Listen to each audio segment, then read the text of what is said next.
welcome to the Theology Mill, brought to you by Wipf and Stock Publishers. I'm your host, Zach Mickle. In this podcast, we interview some of the leading authors in theology, biblical studies, philosophy, and more. Many of the folks we interview on the show are also authors with us at Wipf and Stock, where we have the honor of putting into print a broad swath of work that nourishes both the academy and the church. On this episode, I interviewed Dr. Layton Friesen. Dr. Friesen is the academic dean at Steinbach Bible College in Manitoba and formerly served as the conference pastor of the Evangelical Mennonite Conference of Canada. He is also the author of Secular Nonviolence and the Theo-Drama of Peace, Anabaptist Ethics, and the Catholic Christology of Hans Urs von Balthasar. In our interview, Dr. Friesen and I discussed the work of Hans Urs von Balthasar and its relationship to ethics, contemplation, Karl Barth, contemporary Mennonite communities, and a whole lot more. So with that, friends, let's hop over to the interview.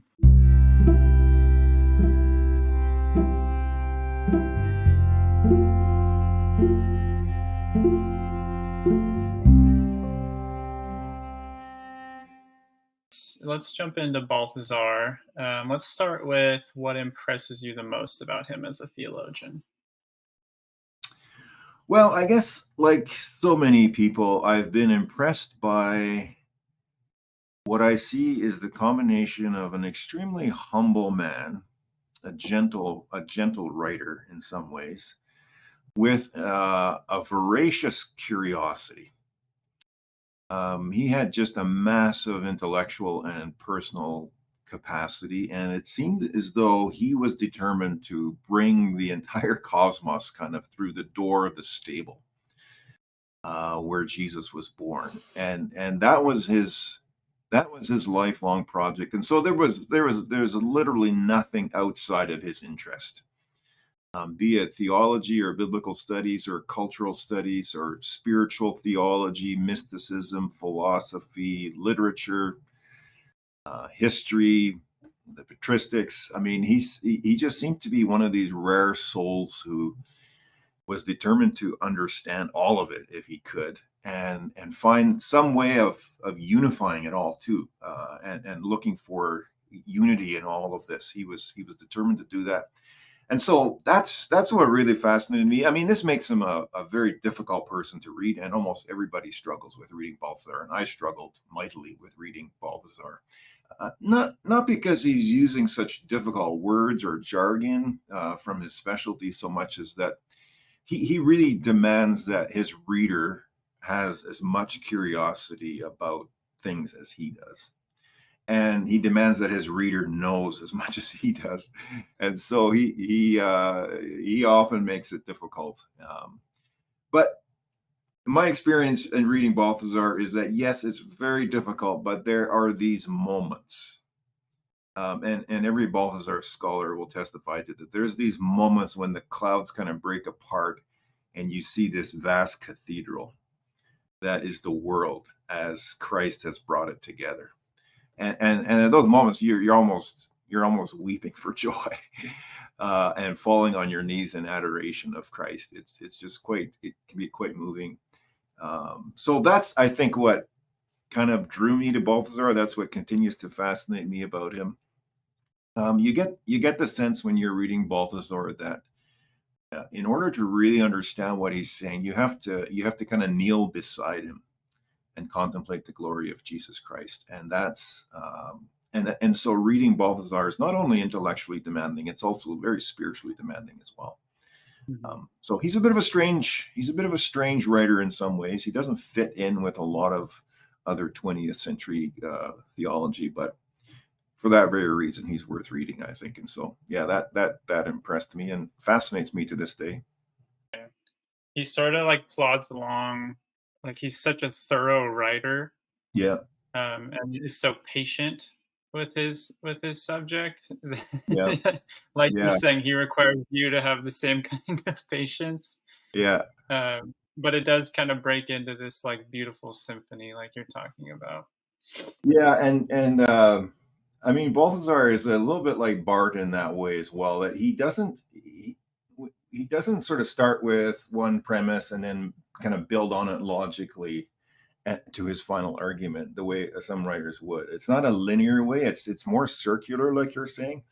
And so he keeps circulating back to these basic themes. And so, and every time he kind of comes back again to these themes, he's built on it, right? And so my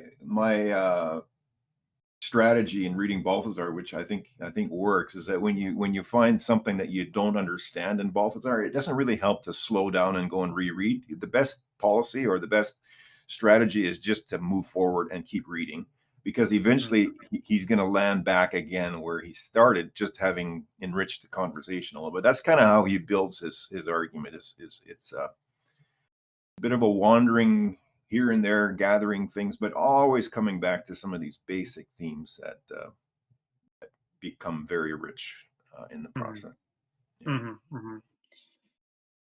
Okay, on the flip side, what's one critique you might make of his project? Yeah, well, I mean, as I said before, I am an evangelical and a Mennonite, and so there's many, dogmatic or theological differences that we would have.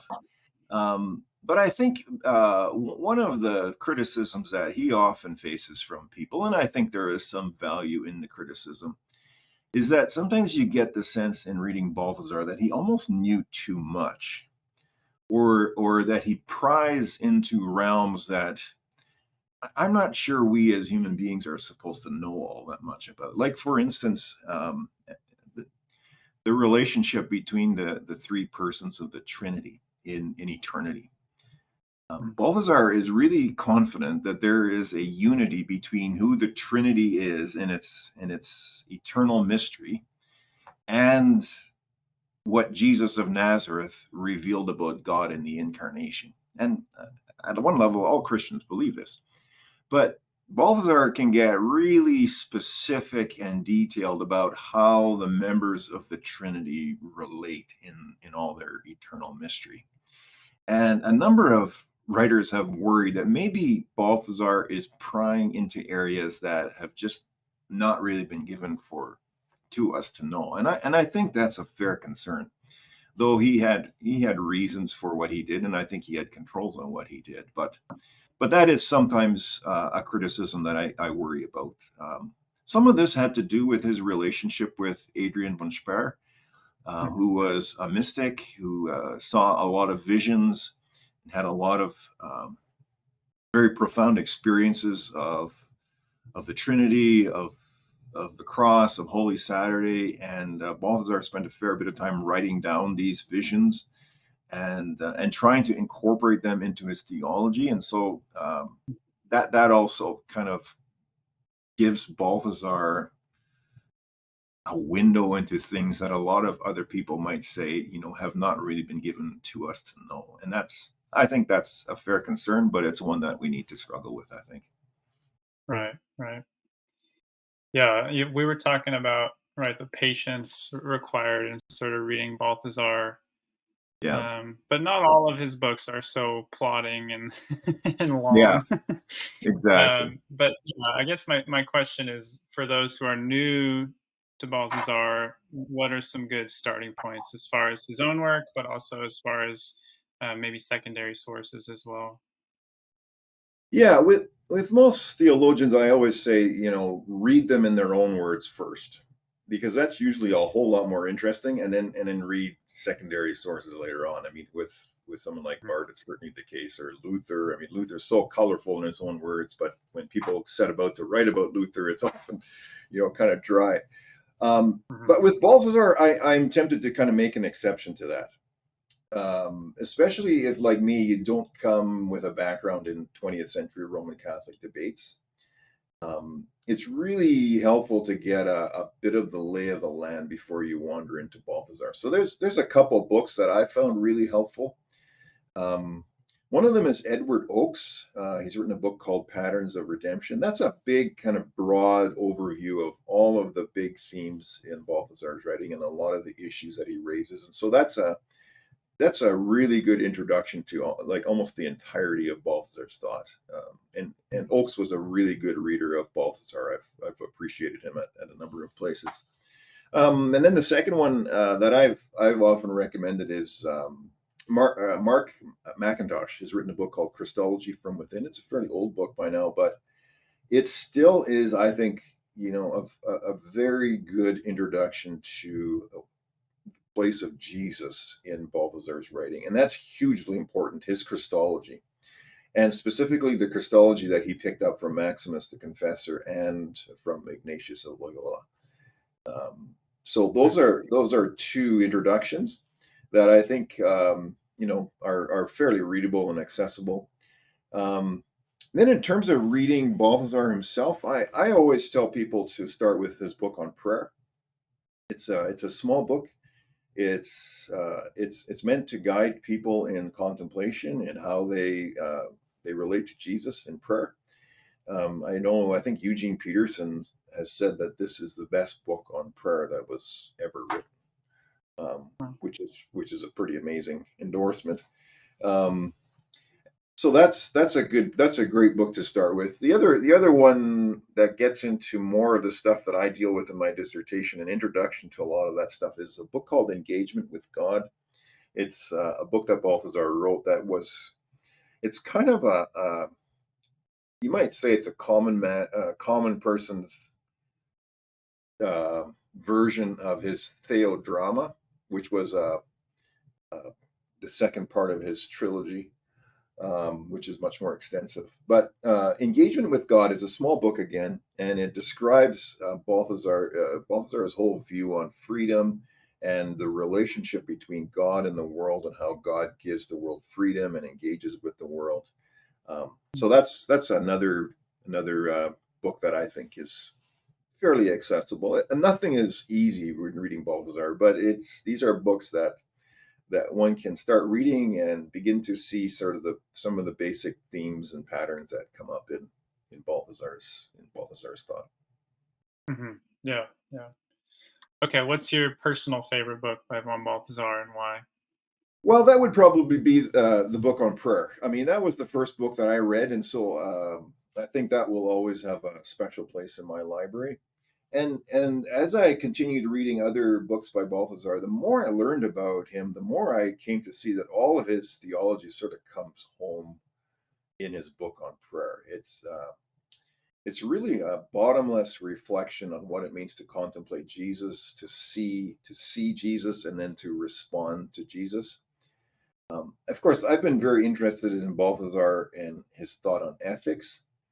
And the important thing here is that for Balthasar, ethics kind of flows out of contemplation. As we look at Jesus, as we adore the manner of living that he had before his Father and before the world, our hearts are transformed and we're moved, we're motivated to get up and follow this Lord. And so even to think about ethics from Balthasar's point of view is to first talk about prayer. And so I think that that book has been pretty foundational in my appreciation of Balthasar, even though in my own book I don't write much about his book on prayer. Right. Yeah, you had mentioned earlier how you were a Mennonite pastor and you you didn't know many other people in your circles who were reading Balthasar. And also in Yeah. your book, you mentioned, right, that you're the first Mennonite theologian to treat von Balthasar's theological project that you knew of. Yeah. So I'm curious kind of what led you to study Balthasar. Well, I have to admit that back in grad school, the thing 20 years ago, the thing that really kind of piqued my interest was his cool name. I mean, how many 20th century writers can trot out a name like Hans Urs von Balthasar? And so that's what kind of grabbed my attention. Or write books with names like Theo-Drama. Right. So that there's a certain kind of cool factor there, I guess. But I think what convinced me to study his work during my doctoral studies was the way he struggled with what it means to follow Jesus in a modern secular world. And a modern secular world that is, on the one hand, absolutely fascinated with Jesus. In some ways, our world can't look away from this man on the cross. And on the other hand, a world that is desperately trying to scrape every semblance of Jesus off his hands.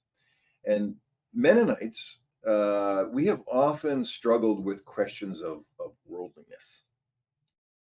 What does it mean to be conformed to the patterns of this age, and how do we live life in the world but not of the world? And so, and those struggles have just become more intense with time.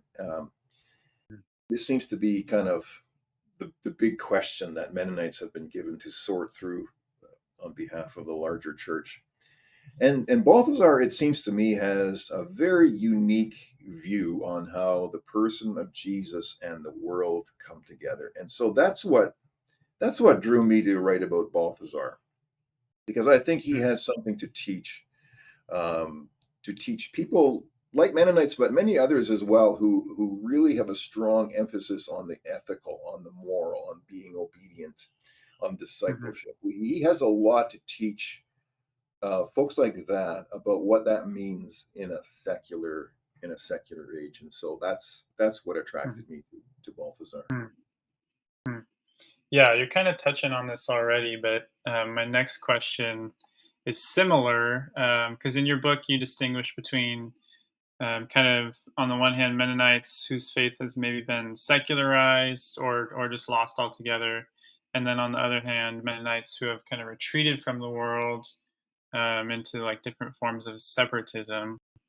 And then you sort of present Balthasar as kind of offering like a third way, Yeah. bridging these two, or just a third option at least. So what would you say? What would you say is like the wisdom that Balthasar offers to Mennonite churches and individual Mennonites, kind of grappling with the temptation to either of those two extremes? Yeah, I think this goes back to what I said before about the relationship between Jesus and secularity. This modern mindset that is now almost invincible in the West.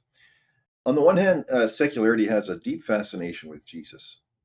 For example, the compassion of Jesus for the poor and the marginalized.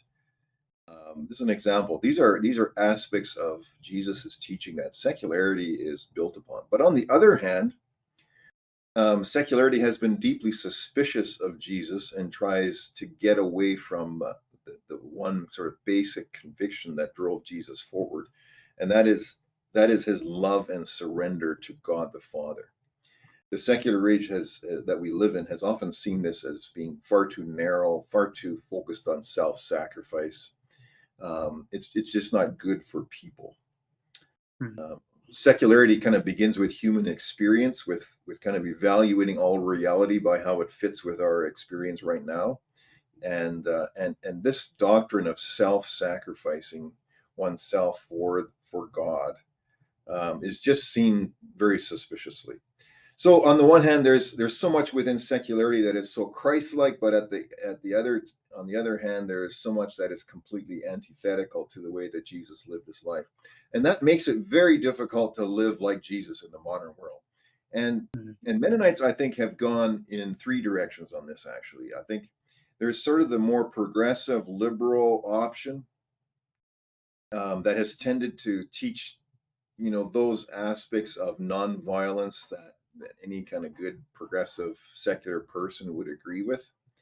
And the temptation here is actually to kind of leave Jesus behind. Jesus doesn't really form the foundation for this anymore, because in a secular world, you just don't need Jesus to form that foundation. But then the second option, and this is more of the conservative Mennonite one that you might see more with Amish or Hutterites, is to say that, we can live like Jesus, but we can't live like Jesus in the world. And so let's withdraw into these close-knit enclaves of the pure church. And then the third one that I think is maybe more of an evangelical Mennonite option, and that is to say that let's focus on Christ's relationship to the Father. Let's take his message out into the world, but let's leave behind his ethics. Let's not focus so much on his way of life. And so none of these three options really follows the whole Jesus with the whole of life into the whole of the world. And here I think the Mennonite experience is kind of a microcosm of a dilemma that the larger church has in the secular world. And Balthasar struggled with all of this. I mean, this is exactly the question that drove so much of his writings. On the one hand, he could be fiercely anti-modern. He viewed the modern age as, but on the other hand, he saw the modern age as presenting a kind of an opportunity, actually, for a new kind of discipleship. And so he had a bit of an ambivalent view of the modern age. And his response to this dilemma that I've just described here was kind of threefold. First of all, we start with contemplation, by which he meant kind of a real, live, vibrant, kind of day-to-day beholding of the Lord. And so Christians are those who track Jesus. We're not just sort of charting our own path or constructing our own ideas. We cannot, sever some principle from Jesus and then live on that principle alone, apart from the life of Jesus. And so that's the first thing, is that you start with revelation. You start with beholding the glory of the Lord as it appears to you and as it appears in the world. And then the second thing for Balthasar was the presence of the Holy Spirit. We're not condemned to kind of figuring these things out on our own. The Holy Spirit kind of takes us into the mission of Jesus in the world. And the Spirit gives us insight and wisdom to know how to tease things apart, how to make distinctions, how to live with courage, this vision of Jesus in a world that is full of riddles and dilemmas. And I think that's an important thing there, is that the Spirit doesn't solve these things for us so much as the Spirit takes us into the world where we struggle with courage and insight and creativity with these dilemmas that we have been given to face. And then the third thing is suffering. It's hugely important for Balthasar, is that this vision of tracking Jesus by the power of the Holy Spirit in the real world is going to involve suffering. And suffering not only just in the sense that the world is going to persecute us, but suffering in the sense that we're just not going to know, we're not always going to know how to fit everything together.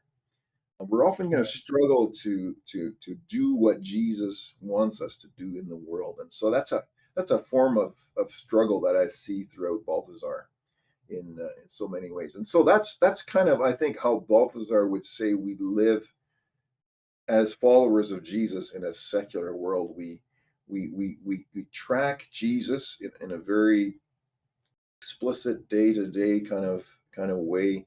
We live by the power of the Holy Spirit, and then we expect a certain kind of ambivalence and difficulty and even suffering. And so that I think that actually, and I get into this a fair bit in my book, I think that actually matches a much earlier form of Anabaptism that goes back to the 16th century.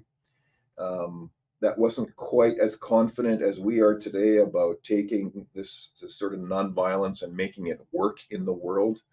It's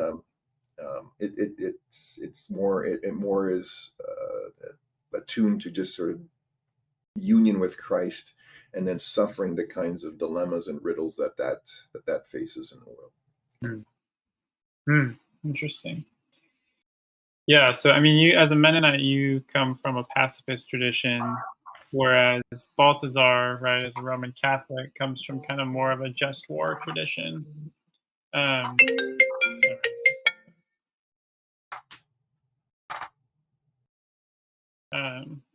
Where was I at? Yeah.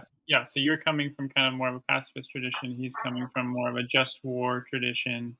So, and I know you deal with this in your book, but would you describe Balthasar, and kind of why or why not? And then just more generally, how would you describe kind of his theology's relationship with violence? Yeah. Are you still hearing me pretty good? Yeah. Okay, because you just cut out in that question there, but I think I know what the question is, so I'll launch into it. And if I okay, sounds good. If I answer a question that you didn't ask, then just stop me. Yeah, no, that's a really interesting question, and I go into quite a bit of detail about that in my book. Balthasar would have never called himself a pacifist, as you say. He kind of associated that word with certain aspects of liberation theology that in his mind was imposing the cross on the world as a kind of secular political reality, and he just was suspicious of that kind of a project. I think he didn't like the ism part of pacifism. It sounded too much like it was a kind of a neat and tidy principle that you can kind of extract out of the life of Jesus, and then you can apply that in a fairly easy way to secular life, where Jesus is not Lord, or not recognized as Lord. And he just was suspicious of those kinds of principles, those kinds of programs. And yet at the same time, he was fascinated by this question. And he keeps coming back to questions of violence in his writing. His understanding of Jesus and the life of faith, they almost demand a strong refusal of violence. The Christian tradition, as you know, has sought to kind of make peace with violence in various ways over the centuries, and the just war tradition is the most notable example of that. But in all of my reading of Balthasar, I've never seen him try to make peace with violence in that way, to try to chasten violence, or to kind of make violence into something that can be kind of like an act of righteousness for disciples. And this is what has fascinated me. There's a strong gospel nonviolence at the heart of Balthasar's thought, even though he didn't want to call himself a pacifist. And here's how I see this kind of working out for Balthasar. Balthasar understood the life of faith to be a lifelong process of entering into the work of Jesus. And that's the work of the Holy Spirit in our lives. And very central for Balthasar to the posture of Jesus in the world was a kind of non-resistance. Balthasar talks a lot about this posture of letting be. It's what we see in the response of Mary to the announcement of the angel. Let it be with me according to your word. You can think of this letting be, this posture of letting be, as an inner non-resistance going in two directions for Jesus. First, in the direction of the Father, who sent him into the world, and so Jesus is non-resistant to the Father. But secondly, there's a letting be to the world as well, to the world and all its wretchedness. And this is the letting be of love. And this non-resistance in two directions is eventually what got Jesus crucified. It was his response to evil. And my argument in this book is that this posture of letting be, of non-resistance in two directions, to the Father, and because of that, to an evil world. This is kind of the spiritual, theological, ethical furnace of a gospel pacifism. That's kind of the argument that I make in the book. And so I'm not arguing that Balthasar was a pacifist. I am arguing that his theology of Christ's vocation from the Father to love the world is a kind of the inner heart of gospel pacifism, or it can be. And that's kind of where I'm coming from in the book. Got it. Okay. So we recently at Wipf and Stock interviewed William Kavanaugh, and he talked a bit about kind of differences between popes who maybe emphasize charity over clarity versus popes who have emphasized charity over clarity. I think I said that the right way. Whereas with your project and with Balthasar's project, right, one idea you're drawing from Balthasar is that they're actually interdependent, right? Doctrine and ethics are interdependent. Yeah. So how would you describe the relationship Balthasar puts forth between the church's doctrinal teachings and then the Christian's mode of action in the world? Or another way, actually matter for life according to Balthasar and according to you, why or why not?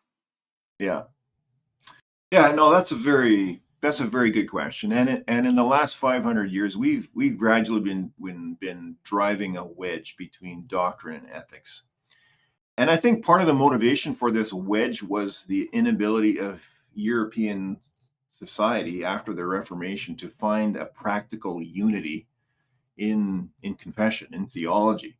And it became apparent that theology was just going to drive society into endless conflict and violence. And so, beginning already, I think in the 17th century, there was a project begun to see if we could figure out a way to be good, decent, civilized people, even though we do not agree on theology. And what gradually happened out of that project, obviously went on much longer than that, was that even for Christians, it's come to be assumed that you don't need doctrine in order to be good. But what people like Balthasar and I think Karl Barth as well began to see in the 20th century was that not only did this result in really, really awful theology, theology that was sort of dry as sawdust, it was abstract, it was separated from life, it was even separated from spirituality in some ways. Not only did it result in awful theology, it also resulted in awful ethics. And the 20th century was one long example of this, the Holocaust being the chief one of them. And so both of them began kind of going back to something pre-modern, something that, I think is much more biblical, which is to see that ethics emerges from the acts of God. It is controlled and judged and directed by what God is doing. And so the first thing you got to do if you want to be a good person is you need to look. You need to see what God is doing in the scriptures, what God is doing in the present world. And once you have looked, then you can begin to act. And one of the chief ways that we look, one of the chief ways that we can see what God is doing is by having our eyes trained through the great kind of creedal convictions of the church. These dogmas are ways of training our eyes to see the mighty acts of God in the world and to understand those acts properly as God intended them to be understood. And it is once we understand those acts that we can begin to contemplate how we might get in on that action, how we might participate. And that's where ethics comes in. And so to become a godly person, you first need to contemplate the acts of God and understand them correctly, and then think about how we are going to get in on that, how we're going to participate in those actions and what that kind of life would look like. And so that's how I understand Balthasar to be coming at ethics, and how he is uniting kind of dogma and ethics into one whole. And so these dogmas, these convictions of the Christian church, they're not just sort of timeless propositions. They're actually descriptions of what God has done for us in the history of salvation, and that gives us then the foundation for thinking about ethics. Sure. Okay, so let's jump to our last question, which is the relationship between Balthasar and Karl Barth. So how would you describe between kind of the giant of Catholic theology and theology in the 20th century? How did they influence each other, and what were some of their main agreements and disagreements? Yeah. Actually, there's a really good book that's been written on this, and that's Saving Karl Barth by D. Stephen Long. And so I'd encourage anyone to read that book if you want more in-depth discussion about their friendship. Balthasar and Barth were great friends for much of their lives. They both lived in Basel. Apparently, they would vacation together or get together to play piano and listen to Mozart. They both loved Mozart. We know that Balthasar read a whole lot of Barth. He was a great fan of Barth's writing, and whenever Barth would put out another version or another volume of his church dogmatics, and Balthasar would snatch that up and would be reading that. It's not really that clear that Barth read as much of Balthasar, which is kind of unfortunate. But they shared some basic instincts, which I shared earlier. And that basic instinct is that we start with the revelation of God rather than human religious experience. That was a basic conviction that they had. And so that they were both fighting against a certain kind of Schleiermachian privileging of human experience that in their minds had created a lot of mischief in theology and in culture. And so they both worked very hard against that. But they also had their differences, and these were pretty fierce as well. They had a lifelong dialogue that's been really interesting. Because of the track record of liberal Protestant theology in the 19th century, Barth wanted to have absolutely nothing to do with natural theology. Any kind of natural connection between God and humanity, he was suspicious of anything like this. He thought this would inevitably become idolatry, because as soon as there was some kind of natural connection between God and humanity, humans would sort of have their own path to God, and grace would no longer be needed. And so on one level, who could blame him? Barth had seen where this kind of idea would lead in the liberal German church with the Nazis and etc. But Balthasar saw things a little bit differently, though he had some of the same concerns. Balthasar had a stronger sense that God had created the world, and so that the world could serve as a divine revelation. For Balthasar, creation is not a secular thing. It's actually created by God, which of course Barth would have agreed with. But Balthasar had a stronger sense that because the world is created by God, because God has saved the world, it is possible for us to understand creation, understand culture, understand the human spirit as revealing some things about God. And that this is not necessarily just idolatry. But this was a basic debate that they argued about till the very day that till the day they died. And I don't think they ever resolved it. And theologians are actually still debating about this. I just read an article last night about this debate, and so it keeps going on. But nevertheless, they remain friends, and this is a fascinating story. I'm told that near the end of his life, Barth was attending a Catholic church every Sunday, and so maybe he did learn something from Balthasar after all. But yeah, it's an interesting friendship. That's so funny. I didn't know that little fact about Barth. Well, I think this is a great place for us to wrap up. Yeah, it's been a really rich conversation. I just want to say thank you for taking the time.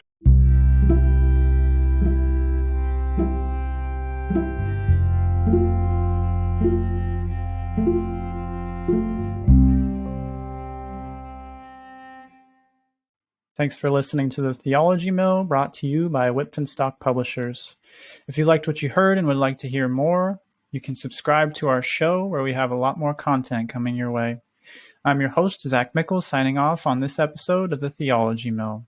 We hope to see you again soon to share a drink and talk all things theology. Until then, good friends, God bless, and we'll see you very soon.